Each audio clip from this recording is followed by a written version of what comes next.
जय हिंद। अभिज्ञान online classes Lucknow में आप सभी का स्वागत है। आज मैं आप लोगों को भारत में जल संसाधन के विषय में जानकारी दूंगा। इस वीडियो के जो मुख्य चर्चा के विषय रहेंगे वह हैं जल संसाधन का अर्थ, भारत में जल संसाधन के स्रोत, जल संसाधन की उपलब्धता एवं मांग, चौथा जल संसाधन की संभावित कमी और जल संसाधन का संरक्षण।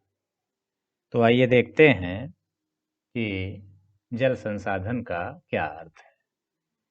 इस स्लाइड में आपको एक परिभाषा लिखी हुई है कि जल संसाधन का अभिप्राय उस जल से होता है जो हमारी घरेलू, कृषि संबंधी, उद्योगों से संबंधित और पर्यावरण से संबंधित आवश्यकताओं की पूर्ति करता है।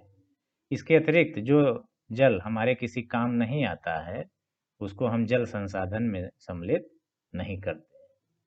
आप जानते हैं कि घरेलू आवश्यकताओं के अंतर्गत नहाने धोने के लिए, कपड़े धुलने के लिए, नित्य क्रियाक्रम के लिए जल की आवश्यकता पड़ती है। इसी तरह कृषि में सिंचाई के लिए, उद्योग धंधों में भी कई कार्यों के लिए जल की आवश्यकता होती है। इन मानवीय आवश्यकताओं के साथ साथ पर्यावरणीय आवश्यकताओं जैसे पेड़ पौधों और जीव जंतुओं को भी जल की आवश्यकता होती है। बिना जल के न तो पेड़ पौधे जीवित रह सकते हैं और न ही जीव जंतु। तो इन सारे ही चीज़ों को जिस जल की आवश्यकता पड़ती है उसी जल को जलीय संसाधन कहा जाता है। अब देखते हैं कि भारत में जल संसाधन के मुख्य स्रोत क्या हैं। तो भारत में जो जल संसाधन के मुख्य स्रोत हैं उनको हम यहाँ 4 वर्गों में बांट सकते हैं। एक है वर्षा जल, जो पूरे देश भर का मिला करके 4000 घन किलोमीटर प्राप्त होता है। दूसरा है भूमिगत जल या भौम जल, यह 1869 घन किलोमीटर है। तीसरा है धरातलीय जल, इसमें नदियों का, झीलों का, तालाबों का, झरनों का जल सम्मिलित होता है। इसकी जो कुल अनुमानित मात्रा है वो 432 घन किलोमीटर है। चौथा है लैगून या पश्च जल, इसमें इसकी जो कुल मात्रा है वो 350 घन किलोमीटर है। ये सभी जो डाटा लिखे गए हैं ये अनुमानित हैं, यद्यपि राष्ट्रीय सर्वेक्षण विभाग के द्वारा जारी किए गए हैं। अब आप देखिए कि भारत में प्रति व्यक्ति जल की उपलब्धता, जो जल की उपलब्धता टोटल है, अब यहाँ पर तो आप अगर देखेंगे तो ये तो बहुत अधिक हो रहा है, लेकिन इसमें का सारा पानी हम लोग उपयोग नहीं कर पाते हैं।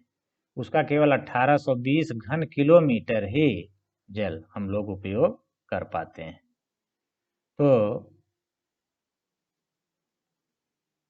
करने के लिए हमको उपलब्ध होता है और उसमें से हम 1122 घन किलोमीटर जल का उपयोग कर पाते हैं। ये दोनों बातें समझ लेनी है कि देश भर के लिए 1820 घन किलोमीटर जल उपलब्ध है और उसमें से 1122 घन किलोमीटर जल हम उपयोग कर पाते हैं। शेष लगभग 700 घन किलोमीटर जल जो है वो हमारे पास बच जाता है।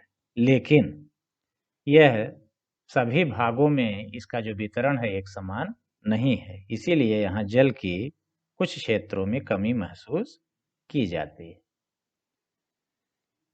इसमें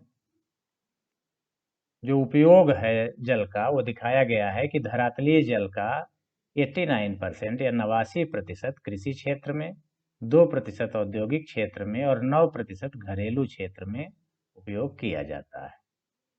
जबकि भूमिगत जल का या भौम जल का 92% कृषि में, 5% उद्योगों में और 3% घरेलू क्षेत्र में उपयोग किया जाता है। तो इतना पानी हम लोग इसको उपयोग करते हैं। इधर आपका वार्षिक, भारत में जो वार्षिक जल बजट है, यानी कितना जल हमको कहाँ कहाँ से मिलता है और कितना हम उपयोग करते हैं, उसके विषय में दिया गया है। अब आप देखिए कि भारत में जल समस्या की क्या स्थिति है। तो भारत के संपूर्ण भागों में भी जल समस्या की स्थिति भयावह नहीं है, लेकिन कुछ क्षेत्र ऐसे हैं जहां जल की समस्या है। उनमें गुजरात, राजस्थान, मध्य प्रदेश, महाराष्ट्र, उत्तर प्रदेश का पश्चिमी और दक्षिणी भाग, पश्चिमी बंगाल, तमिलनाडु, ये मुख्य राज्य हैं जहां पर कुओं और नलकूपों के द्वारा भूमिगत जल का काफी मात्रा में उपभोग किया जाता है। इसीलिए इन भागों में भूमिगत जल का जो स्तर है वो नीचा होता जा रहा है। तो सबसे बड़ी समस्या ये है कि कुछ क्षेत्रों में जो जल की कमी हो रही है और विशेषकर भूमिगत जल की का स्तर नीचे जा रहा है, ये बहुत बड़ी कमी है, जल की समस्या। दूसरा, जल के गुणों का ह्रास। औद्योगिक विकास के साथ साथ जो उससे अपशिष्ट निकलते हैं वह जलीय क्षेत्रों को गंदा करते हैं या प्रदूषित कर रहे हैं। औद्योगिक कल कारखानों से निकलने वाला जो प्रदूषित जल है वह नदियों के पानी को, झीलों के पानी को, भूमिगत पानी को के गुणों को नुकसान पहुंचा रहा है। इसके वजह से बहुत सारा जो पानी है वो हमारे काम का नहीं रह जा रहा है। तो ये भी भारत में जल की समस्याओं में से एक है। भूमिगत जल का नीचे जाना ये हमने बता ही दिया। शहरों का विस्तार, शहरों के विस्तार के कारण कृषि क्षेत्र की कमी हो रही है, और जहाँ शहर विस्तृत होते जा रहे हैं वहाँ पक्की सड़कें, पक्के घर बनते जा रहे हैं, जिससे जमीन के अंदर पानी का रिचार्ज नहीं हो रहा है। इसकी वजह से भी जल की समस्या उत्पन्न हो रही है और शहरी भागों में भूमिगत जल का स्तर काफी तेजी से नीचे जा रहा है। पांचवी है बढ़ती हुई जनसंख्या। देश में जो जनसंख्या बड़ी तेजी से बढ़ रही है, इसलिए जल की जो मांग है दिन प्रतिदिन बढ़ती जा रही है। तो इसलिए आज नहीं लेकिन भविष्य में जल की भयंकर समस्या उत्पन्न हो सकती है। अब भारत में जल संरक्षण के क्या उपाय किए जाएं कि इस तरह की समस्या हमको न आए। तो सबसे पहला उपाय है कि हमको जल की बचत करनी चाहिए, कम से कम पानी में अपना काम चलाना चाहिए और अनावश्यक उसको वेस्ट नहीं करना चाहिए। दूसरा, जल संभर विकास। जल संभर विकास ये परियोजना है जो केंद्र सरकार द्वारा संचालित है। इसमें किसी भी नदी द्रोणी का जो जल है उसको समुद्र में बहने से रोका जाता है और उसको रिचार्ज करके जमीन के अंदर पहुंचाया जाता है। तो ये बहुत महत्वपूर्ण है। तीसरा है वर्षा जल संग्रहण। जो वर्षा का पानी है वो नदी नालों के माध्यम से बह के समुद्र में चला जाता है और हमारे उपयोग के में नहीं आ पाता है। तो इनको रोक करके भी कुओं में, तालाबों में रोक करके और नीचे जमीन में रिचार्ज करके इनको भी बचाने का प्रयास किया जा रहा है। जल का पुनर्चक्रण और पुनः उपयोग। पुनर्चक्रण तो यही है, वर्षा जल संग्रहण या जल संभर विकास।